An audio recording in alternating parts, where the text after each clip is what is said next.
Novac Djokovic says, I was never against vaccination, but I've always supported the freedom to choose what you put in your body. He says he's willing to skip the French Open and Wimbledon, foregoing the chance to overtake Rafael Nadal's record haul of 21 Grand Slam titles. And he'd rather than getting vaccinated for COVID-19. So he'd rather not get vaccinated, miss all these tournaments. And potentially kind of, to a certain extent, change his legacy.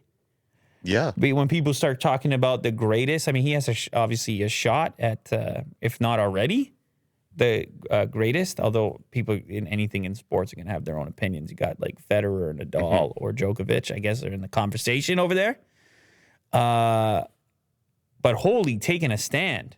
I mean, this is one of those situations where it's got to be really meaningful to a person when you have essentially your life's work that you're willing to put on hold or your legacy alter and everything you worked towards over this particular issue.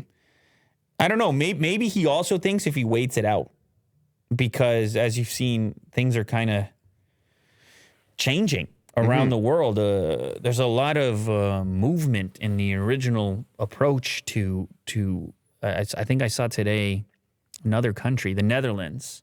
Yeah. I think by the 25th, they're like, yep, no restrictions at all, no nada. Here in Ontario, in Canada, I think they said March 1st, no more vaccine passports. And then we already talked about Sweden, and we talked about Denmark. And so it's a different time.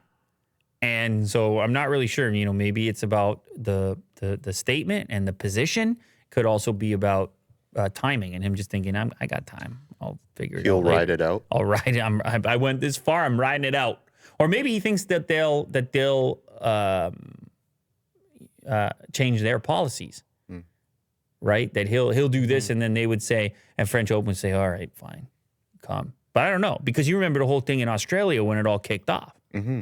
There was no bending at all. They deported him. So they kicked him out of the country. Yeah. You can't play tennis when you're kicked out of the country. You can't play tennis if you can't get into the country to play tennis. That's what I hear. And the travel vaccine one is international travel vaccine. That's probably a little tougher. Yeah, I would say. Well, it seems like the tides are turning in his favor, right? Like things are opening up, less regulation. We'll see. Time will tell. We'll see.